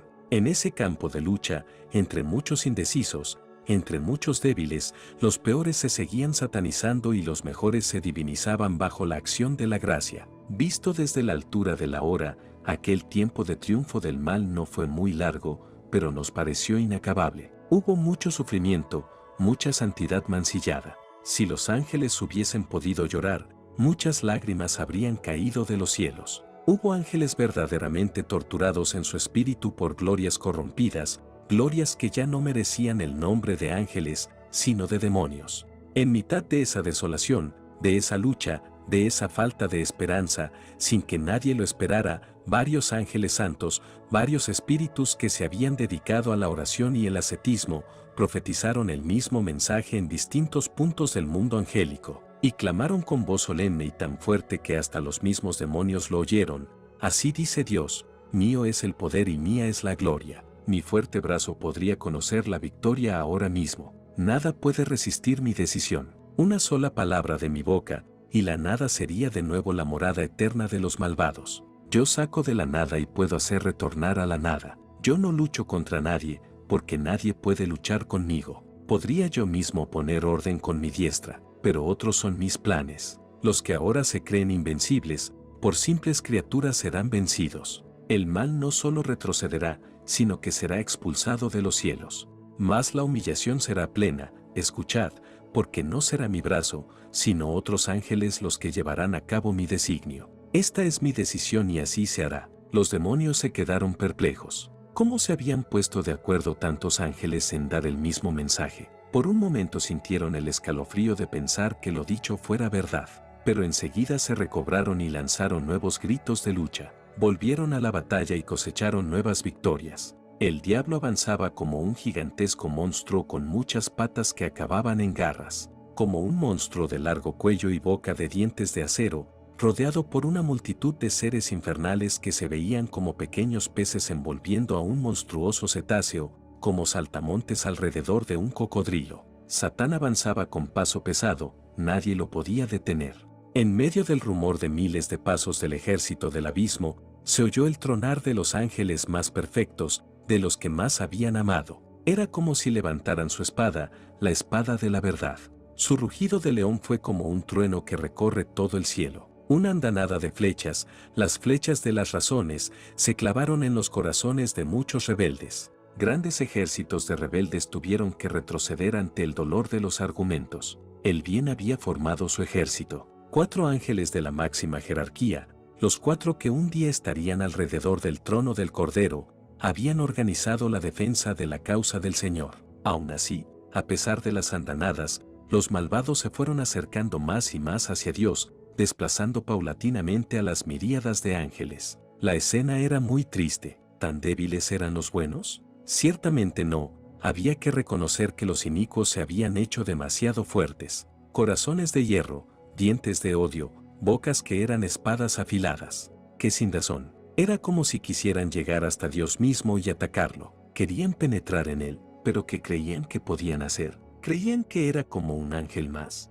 El odio los había cegado. No sabían lo que hacían. Creían poder matar a Dios. Por eso, Satán recibió el sobrenombre de el asesino. Sí, antes que hubieran seres humanos que pudieran morir, él fue asesino en el deseo, fue asesino desde el principio. Para Belcebú, el ser infinito era el obstáculo entre él y su libertad.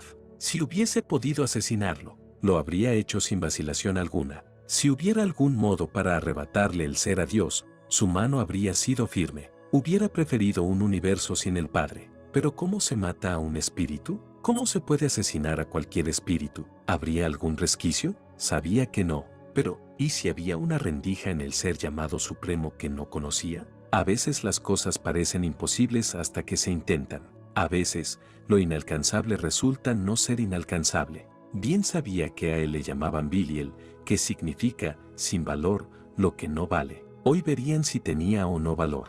Iba a intentarlo, al menos a intentarlo. Quería intentar lo imposible. Gabriel le había advertido que estaba ebrio de egolatría. Había llegado el momento en que se iba a ver quién había subestimado a quién. El Señor del Orgullo se había acercado a Dios. Pretendía entrar en el seno de Dios como el conquistador que entra en un sancta sanctorum para profanarlo. Pero, en su camino hacia el Altísimo, ahora se erguía contra Satán el poder de los 4 grandes, los 4 espíritus más grandiosos después de Lucifer. 4 espíritus fieles que ahora descollaban por las colosales dimensiones de su conocimiento, amor y santidad. Belcebú miró hacia atrás. Miguel parecía imparable en medio de rebeldes mucho más grandes que él. Y, no solo eso, las grandes jerarquías del bien estaban tronchando varias de las vanguardias de las huestes satánicas que avanzaban hacia lo más profundo del santuario, ese santuario que era Dios mismo. Había que seguir avanzando hacia el centro de la sacralidad divina, se dijo Lucifer. El dragón rodeado de una guardia escogida de miles de tronos se lanzó hacia adelante. Había que llegar al santuario más profundo del ser, no tenía tiempo para ayudar a los suyos en retaguardia. Avanzar. Había que intentar el todo por el todo. Lucifer se engañaba, quería entrar en Dios. Pero aquello era un sinsentido, no era posible. La esfera era descomunal. Y, además, frente a esos deseos de profanación se habían interpuesto esos 4 colosos gigantescos de santidad, tenían mucha fuerza, no cedían. Eran como 4 fortalezas de roca pura que no se inmutaban ante sus ataques. Pero si habían sido creados como inferiores a él, ¿cómo ahora resistían como peñas fortificadas? El diablo quería llegar a la superficie de la esfera, quería desecrarla, sumergirse en ella con sus garras, con sus dientes de acero. ¿Sería posible penetrar en ella rodeado de millares de tronos demoníacos? Había que intentarlo. Se había acabado eso de adorarle con reverencia desde la distancia. Cabía la posibilidad de que Dios le aniquilase, pero había que intentarlo. Confiaba en la debilidad del bien, pero esos 4 colosos no cedían y le cerraban el paso. Encima, cada vez más principados y potestades fieles a Dios rodeaban a esas fortalezas de la bondad reforzándolas. Decenas de miles de principados y dominaciones, en torno a los 4 serafines grandiosos, alzaban sus espadas y gritaban, por Jesucristo y por María. Satanás, con desprecio, pensó, ya es triste que luchen por ese tal Jesús, pero por María. Con arrogancia movió su cabeza. Ellos no cedían. Bueno, no importaba, él tampoco iba a ceder. Eso sí, miró hacia atrás, comprobando que las cosas no marchaban bien en sus propias huestes. El arcángel Miguel con sus razones acompañadas de oración estaba logrando la desbandada de la retaguardia. Además, los ángeles buenos estaban ofreciendo sus argumentos como un gran coro. Su voz había retumbado en las filas diabólicas como una gran afirmación.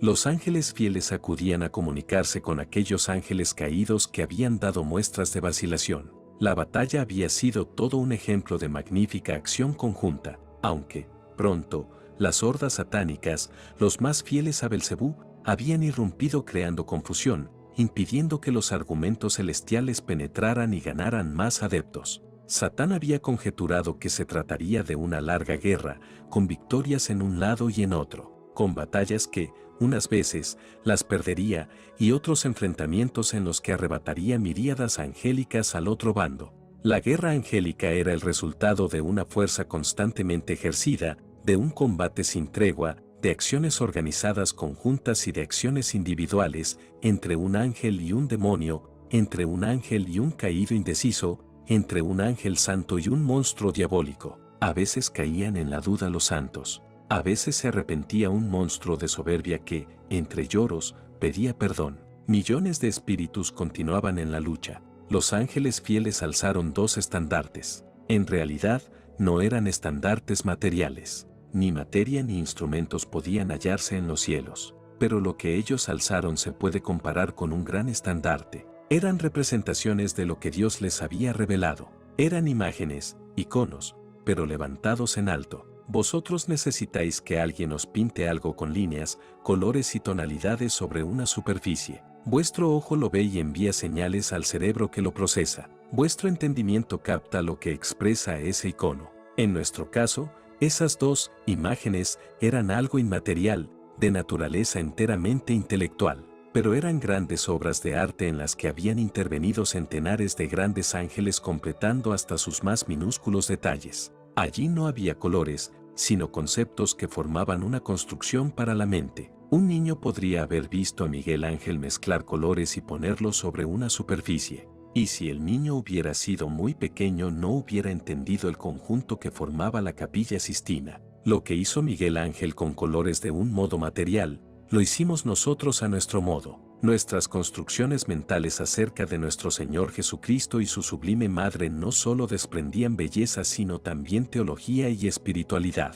Eran una grandiosa afirmación. Vosotros para expresar algo usáis palabras si escribís un libro, sonidos si escribís una sinfonía, formas si erigís un edificio. Nosotros creamos un algo que iba mucho más allá de vuestros pobres medios. Algo que era representación y que solo un coro de grandes mentes, artistas y teólogos podía haber creado. y esas imágenes fueron elevadas ante la vista de todos, expuestas a la admiración de los espíritus. El primer estandarte que se alzó fue el de Jesucristo, el segundo, el de la Reina de los Ángeles. La visión de aquellas dos figuras fue irresistible para los demonios. Les volvía como locos. Era como si esas figuras removieran todos los resortes de odio en aquellas serpientes y escorpiones. Un odio que les cegaba, que les sacaba fuera de sí. Su lucha se volvía cada vez más ineficaz a consecuencia de que no podían controlar dentro de sí el incendio de su ira. Algunos ángeles que habían caído, pero que no se habían malignizado mucho,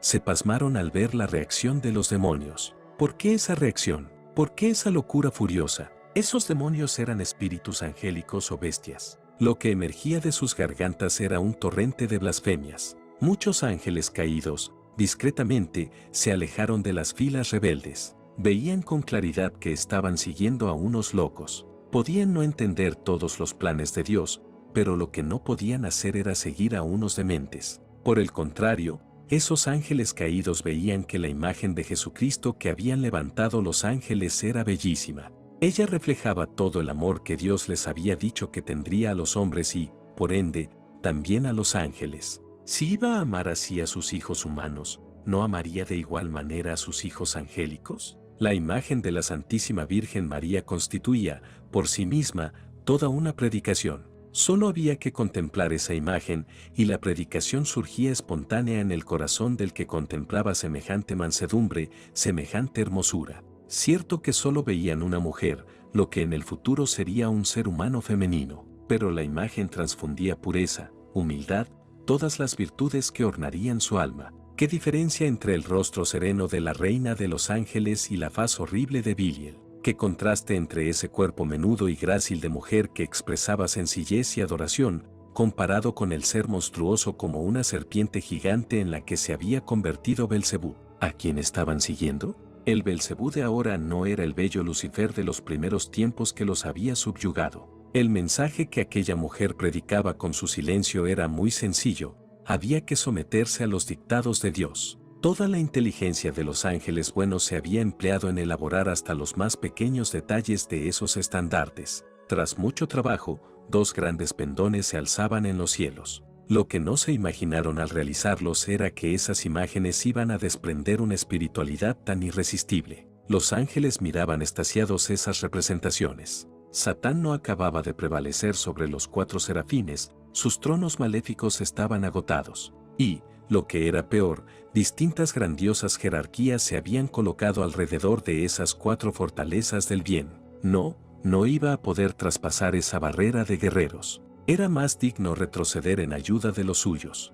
Retrocedió y, cuando llegó a los suyos que se habían concentrado de un modo defensivo, comprobó con rabia cuántas bajas habían sufrido sus filas, y los estandartes avanzaban hacia ellos. «Quitad eso de ahí», bramó Luzbel. «Quitad eso de en medio de los cielos». Pero las huestes de Dios ya avanzaban imparables, como un ejército ordenado, en formación cerrada. «Por Jesús y por María», gritó Miguel. «Por Jesús y por María», era el grito que resonaba entre las huestes numerosas como un mar inacabable. Y bajo la mirada lejana de los cuatro grandes espíritus, los que le habían resistido el avance de Satán, el que ahora aparecía como flamante capitán de los ejércitos del Señor, justo delante de todos esos millones de soldados, alzó su espada resplandeciente de verdad y exclamó con una voz que se escuchó en todo el mundo angélico: «¿Quién como Dios?». Puede parecer que esta era una afirmación repetida muchas veces, puede parecer que era muy sencilla, pero el sentimiento con el que fue pronunciada,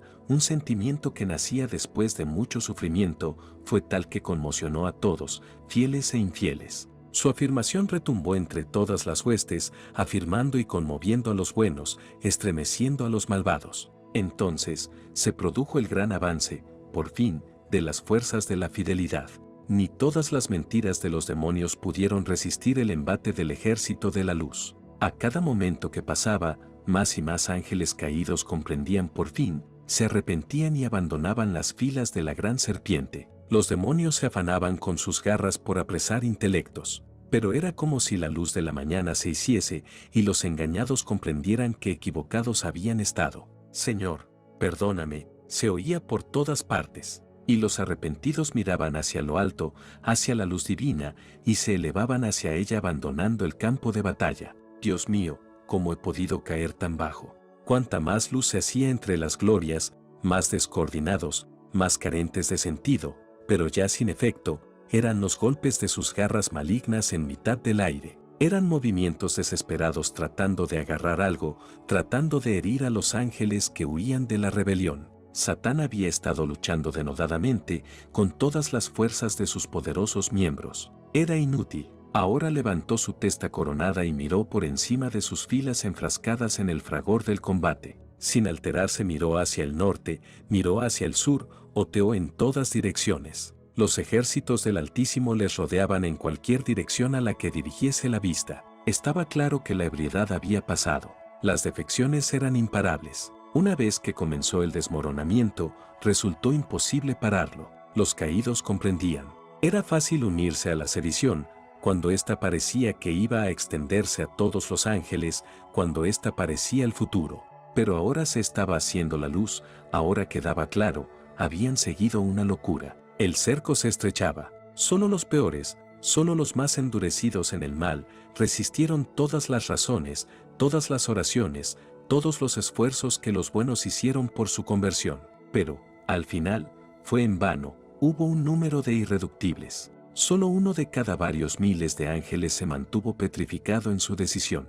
Eran millones, desgraciadamente eran millones. Ante los peores demonios, hablaron los ángeles profeta, los mejores teólogos, los más santos, los más humildes, los eremitas. Pero Satanás alzó contra el cielo su cuello flexible de dragón y repitió, no serviré. Sus palabras fueron secas y breves como un martillo que golpea un yunque. Los demonios y el dragón estaban acorralados, rodeados por la ingente multitud serena de los mejores guerreros de Dios. Heridos los demonios, cansados, desilusionados, ya lo habían intentado todo. La guerra había sido muy larga, ya no había nada que hacer. No iban a arrebatar ni a un solo espíritu más. Los bandos estaban perfectamente delimitados. Y entonces se escuchó la voz de Dios que venía de lo alto. Resonó su voz regia y grave de entre las nubes, dirigiéndose a los demonios y su dragón. Sus palabras fueron, meditadlo bien, esta es la última oportunidad. Vais a ser expulsados de los cielos. Todavía podéis arrepentiros, o ahora o nunca. Algunos pocos, muy pocos entre los traidores a Dios hicieron un esfuerzo titánico y se elevaron de entre las hordas de los malvados. Volaron hacia arriba, suplicando entre lágrimas y rabia, no merecemos el perdón, pero cámbianos el corazón, haremos lo que haga falta. Y con una genuflexión inclinaron la cabeza ante el Dios que se ocultaba tras las nubes. Miguel se acercó y señalando a los estandartes, les ordenó sin orgullo, postraos delante de ellos, uno a uno, y besadlos. El cielo entero contempló la procesión de los últimos en regresar. Deformes y ennegrecidos, necesitarían largo tiempo para ser sanados. Cuánto había que cambiar en sus psicologías, en su forma de pensar, en sus esquemas mentales. Era una lóbrega hilera de voluntades viciosas, resumando rencor, pero tratando de contener ese rencor, de mirada ensoberbecida, pero pidiendo a Dios, con sinceridad, que les otorgara, de nuevo, la humildad perdida. Llegaban en una situación lamentable, pero, con buena voluntad, se irían regenerando. Eran los últimos antes de que las puertas de la misericordia se cerraran definitivamente por todas las eternidades. Ante la procesión de los últimos hijos pródigos, los ejércitos celestiales callaron.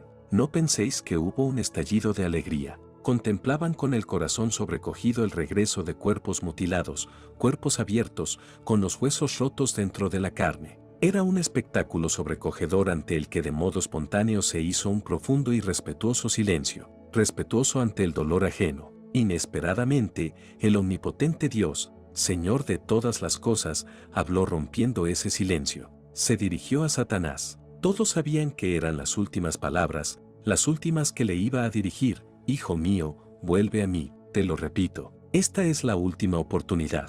Tu pecado no es mayor que mi misericordia. Fui grande al crear el cielo, pero más grande es mi perdón. Si retornas y lloras tus faltas, serás la joya del cielo. En ti resplandecerá la luz de mi compasión perfecta. Los milenios te contemplarán y me glorificarán repitiendo admirados, qué grande fue el Altísimo al perdonarle todas sus faltas. No te verán como un perdedor, sino que los ojos de todos se centrarán en mi compasión.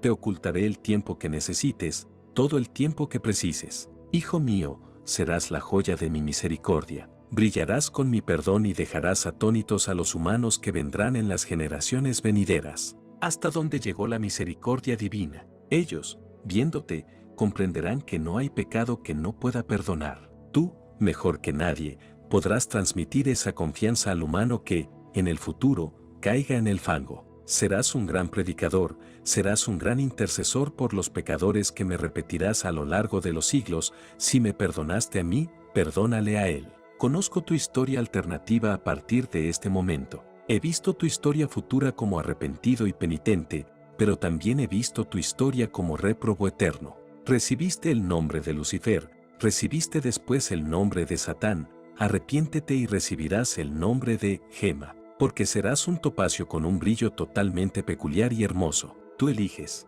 Ahora ya todo depende de ti. Satanás sintió el impacto de las palabras divinas. Todos en el cielo callaban. Ni uno solo de los espíritus dijo una sola palabra. Una de las pocas veces en que nadie habló con nadie, en que no se escuchó ni el lejano rumor de una sola palabra entre aquellos miles de millones de ángeles. Todos estaban pendientes. Se notaba, Satán había acusado el golpe. El Padre de los ángeles prosiguió: tendrás que hacer penitencia, hijo mío, pero, al cabo del tiempo, de mucho tiempo, te recibiré con los brazos abiertos. Será mucho tiempo, significará mucho esfuerzo, porque te esperan batallas heroicas si vuelves a mí, pero serán luchas dentro de ti. Todavía puedes ser un héroe. Vuelve a mí, yo te creé y te puedo recrear. Pero si ahora no aceptas esta última oportunidad, te lo aseguro, ya no habrá otra. Pasará un número de siglos igual a los granos de arena de las futuras playas de todos los mares, las pirámides se volverán polvo, los océanos se secarán gota a gota, y la eternidad no habrá hecho más que empezar. Es un Dios el que te lo asegura, esta es la última oportunidad. De nuevo, un silencio universal. Después, el diablo irguió la cabeza y con toda frialdad, con toda lentitud, respondió: jamás, nunca me arrodillaré. Y el monstruo hizo un amago de lanzarse de nuevo hacia las constelaciones de ángeles. Él pensó que quedaría libre por los cielos, que podría seguir extendiendo sus mensajes entre los buenos, que su libertad de obrar no sufriría merma alguna. Pero ya no tenía sentido dejarlo allí, causando mal a otros, haciendo sufrir a los buenos. Aunque los ángeles ya habían tomado su decisión definitiva, no había razón para tener que aguantar su boca repleta de blasfemia. Así que Miguel recibió una orden directa de Dios, la recibió en su interior. Y, en el mismo momento que el dragón hizo amago de lanzarse hacia el mundo angélico de nuevo, el arcángel Miguel desenvainó la espada y se la mostró. Satán se sonrió burlón y con un gesto de desprecio dio el impulso para arrojarse hacia las nebulosas de ángeles. Miguel, sin dudarlo, con un gesto instantáneo, le clavó en el corazón la espada. La verdad clavada en pleno corazón del diablo tuvo un efecto fulminante. El inmenso dragón se quedó sin respiración, con los ojos como si se le salieran de sus órbitas. Era como si hubiera chocado con un muro, esa espada era como una infranqueable barrera de granito. El diablo se quedó con la boca abierta, sin palabras, tratando de agarrar con sus arpas esa espada que el arcángel sostenía incrustada en su pecho lleno de malignidad. Pero las arpas delanteras se quemaban al intentar agarrar el filo de esa arma en su tórax. Quería agarrarla y arrancarla, pero no podía tocarla. La verdad le quemaba como un hierro rugiente. Hubiera querido agarrar por el cuello al arcángel con otra de sus garras, hubiera querido golpearlo con su impresionante cola, pero el dolor era como si le inmovilizara, como si solo pudiera hacer pequeños movimientos sofocados e inconexos. Satán gemía y se retorcía como una serpiente herida, pero no podía hacer nada más. Incluso de su boca abierta no salía grito alguno, solo aquel gemido ahogado. Finalmente, San Miguel extrajo su espada del pecho de Belcebú, extendió su brazo y, señalando con su índice, le dio lleno de majestad una orden: fuera. Biliel, padeciendo como una persona que está sufriendo un infarto en su pecho, no tenía ninguna intención de obedecer. Pero el arcángel volvió a levantar su temible espada. El diablo jamás quería volver a sentir ese hierro cortando sus carnes y atravesando su pecho. Sintió horror, pero, en un supremo esfuerzo de su voluntad, se lanzó contra Miguel. Majestuosamente, sin el menor temor, el arcángel movió su espada, esta vez de lado, haciendo un profundo tajo en el cuello de la serpiente. Satán sintió de nuevo esa sensación de estrellarse contra un muro. El dolor era irresistible, no le permitía pensar, no le permitía hacer nada. Solo pudo llevarse sus garras al cuello y tratar de recuperar el resuello. El tajo era profundo. Aquel dolor le podía durar meses o años. Mientras Belcebú se tocaba horrorizado el corte, tratando de hacerse consciente de hasta dónde había penetrado la espada, el arcángel, imperioso, extendió su brazo y le señaló con el dedo índice hacia abajo. Lleno de temor, abriendo sus ojos llenos de pánico, Belial se aproximó hacia el abismo de oscuridad que tenía detrás. Se acercó con lentitud, el dolor del hierro en su pecho era como el de una persona tan oprimida por un infarto que, llevándose la mano al corazón, apenas tiene fuerzas para alcanzar un asiento. Antes de abandonar el cielo, Belial hubiera preferido protagonizar un cuadro heroico, una especie de digna escena final, algo con carácter épico, pero no podía. A causa del tajo en su cuello no le salía la voz. Respiraba a bocanadas, oprimía las manos contra la herida del pecho, con otras manos se tapaba el agujero de la garganta, apenas podía mantenerse de pie. Tambaleándose se acercó al abismo, al gran precipicio. Quiso decir algo, deseaba dejar para la historia una gran frase, pero el dolor no le dejaba ni pensar. Pero no, quería decir algo, sus últimas palabras. Con los ojos desencajados, recogiendo todas sus fuerzas, abrió sus fauces, inspiró profundamente, pero de su boca solo salió el sonido de un borbotón de sangre. Él mismo se extrañó ante esa escena. Era el final absoluto, ya no cabía hacer más. Por última vez, el arcángel con decisión le señaló el abismo. La espada estaba en su mano. Sin ninguna duda, la iba a usar por tercera vez. No podría soportar algo así, de ninguna manera. No podría soportar ni el más leve roce de ese filo. El diablo, sin decir nada, sin ni siquiera echar una última mirada a los circunstantes, miró hacia abajo, simplemente se arrojó. Aunque algunos creyeron escuchar un largo alarido que dejó como estela perdiéndose al caer en la negrura sin fondo, en realidad, fueron varios borbotones de su garganta los que resonaron graves como en una caverna con eco. No fue un alarido, pero es cierto que resonaron con una potencia increíble hasta perderse en la lejanía. Los horrorizados demonios, situados entre las huestes divinas y el abismo de detrás, se lanzaron al precipicio, y así, los demonios fueron expulsados de la presencia de Dios, y ya no se encontró lugar para ellos en los cielos. Espero hayas disfrutado de este segundo capítulo de la serie sobre ángeles. No olvides suscribirte y darle like al video para que llegue a más almas. Que Dios te bendiga.